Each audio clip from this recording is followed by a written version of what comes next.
What's up, guys? The Gamers Weekly here, back at it again with Black Ops 3, and today we're doing some Challenge Masters. And today, in particular, we're doing the challenge, part of the Challenge Master series. The challenge for today is Scavenging Master. And what we're going to do today is we're going to pick up people's weapons, wreck some noobs, try and raise their KDs, and get as many kills as possible.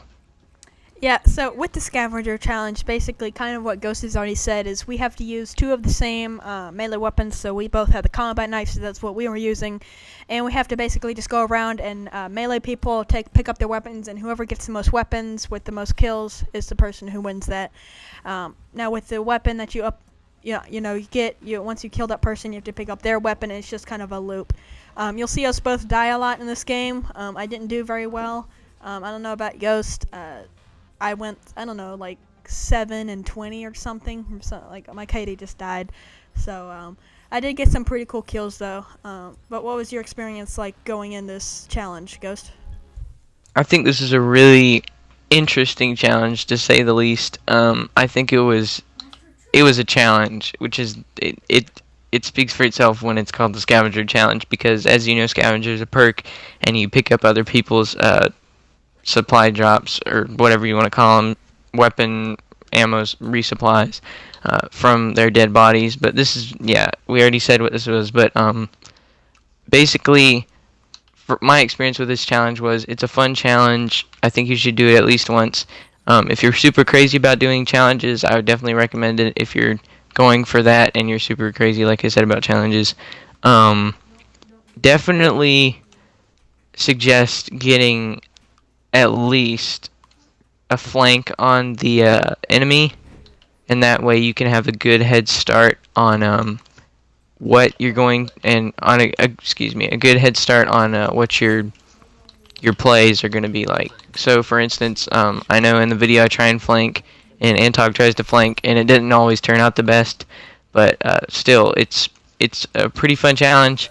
I think I went not 17, maybe 12 and 7, I want to say, but I don't exactly remember at the moment. But obviously I didn't do that well, but it speaks for itself when it's a melee only at the beginning of the challenge, because you've got the combat knife and you have to kill someone, and on top of that, every time you die you have to kill someone with a combat knife, and then you have to take the time to go over to their weapon, pick it up, do the reload animation for their weapon if they haven't had a full mag, or go off of that. And that's not even counting and taking into account all of the rounds that they've spent on the weapon, what sights are on the weapon, if it's an adjustable sight, if it's a sniper, if it's bolt action, whatever. So I'd definitely be aware of your surroundings. I know for me, I tried this a little bit during the challenge. If your opponent that you kill has killed someone in the past, just look on the roll and you can see which weapon they're using before you kill them. And you might actually, I didn't try and do this just because I wasn't this picky about it, and I just used most of the weapons in the COD arsenal. But I would definitely try and see which weapons you work best with, and try and, if you're a pro player, which we definitely are not claiming to be pro players, and our KDs reflect that, but definitely try and, if you're one of those players, and if you want to do this, even if you're not a pro player, I definitely recommend trying to see which weapons they have, and seeing which one fits your playstyle, and trying to kill that person who has the weapon. If you can't, that's fine, just kill someone, get that weapon, and then you can chain kills from there. Yeah, definitely. Real quick before I move on, we are open to different challenges. We're not only going to do the scavenger challenge, so if you guys have any recommendations on what challenges we should do next, just comment in the comment section down below. You can tweet us on Twitter, and you can just send us a message through Instagram. So moving on to kind of what my build was looking like, I definitely would agree with what Ghost has said on, rushing, flanking, and I just want to real quick go over the build that I was using in this video. So you see me rocking the combat knife. Me and Ghost use a combat knife. Now for my tactical, I would use a smoke grenade. Main reason is just allows me to flank, get that tactical advantage. You can also use tracker with that, which is a second tier perk, which is really nice, so you can see the digital footprints, which is really good. And then I was using the combat axe, which is really nice for ranged melee, you'll see me and Ghost try to go for the cross map, but it didn't happen, unfortunately. But that would have been really cool to get on camera. But I would just recommend using the combat axe. You don't have to use any of the grenades. You don't have to use a tactical or a lethal, but I just would recommend using them. They're just something else that you can use. And with the combat knife, it is a ranged melee weapon and one-shots. So if there's somebody just out of reach of your lunge, because on the knives, on all the melee weapons except for the Ripper, the lunge isn't very good. So if you have a combat axe, which is a ranged melee weapon, you can just throw it at them and they'll go down very easily.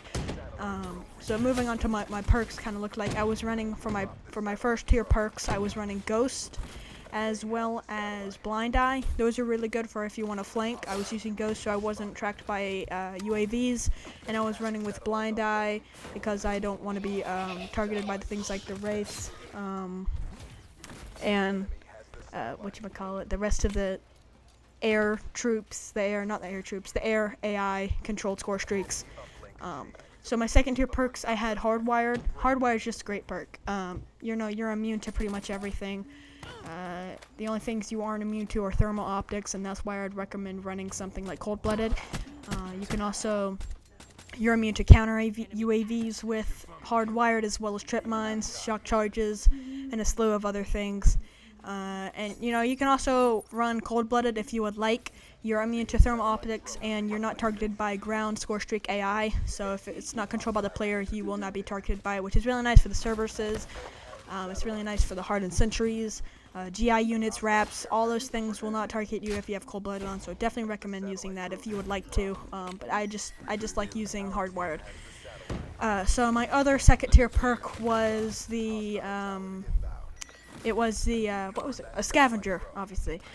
Scavenger is really nice. You can just keep picking up your combat axe if it's out of reach or it's in behind enemy lines. You can also keep picking up your smoke grenades, so you can keep throwing smokes.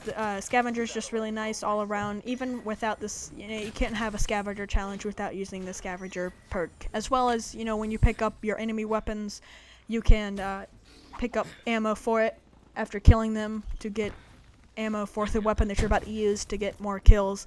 It just makes it a lot easier with the Scavenger perk.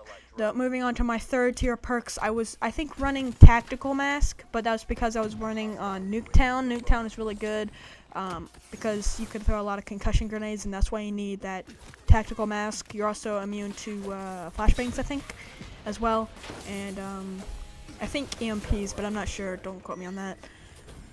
So that's why you would like to run Tactical Mask, because it makes it a lot easier for you to kind of get back in the game if you're flashed or if you've gotten hit by a concussion grenade. So that's kind of what my build was looking like. Now my tips for running the knife, kind of what Ghost said, just to really charge at them. If you don't think you're going to get the kill, then just kind of try to run away. You could throw your combat axe if you're using that, but you really just want to slide and try to get the kill. And I see a lot of people doing that. That's pretty much the only way to use the knife. Any melee weapons except for the Ripper. The Ripper, you can just stand like 50 feet away and get the kill. But with the combat knife especially, you definitely want to make sure you're sliding in, just rushing the enemy team. And my perks were just mainly set around being able to flank. So that's kind of that's what my build was looking like. Anything you would like to add onto that, Ghost? Yes, I would like to add my build. My build was obviously a combat knife with my custom Ghost camo.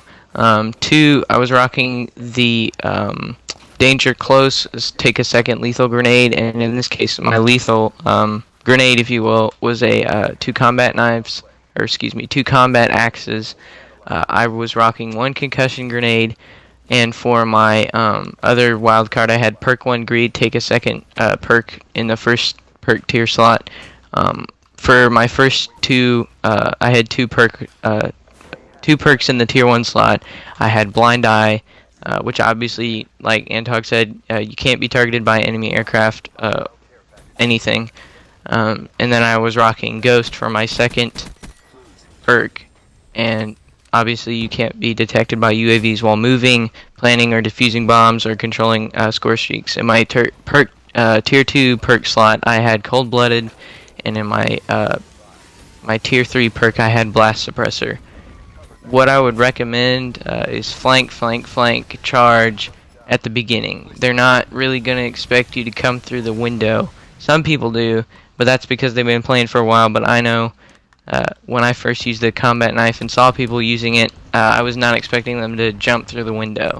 And campers, I know, usually don't expect you. Don't quote me on that, because a lot of them sometimes do, but it just depends on the situation. But I definitely try and flank, definitely get ghost, just be like a little ninja, run around, get blast suppressors, run along the walls where they can't see you.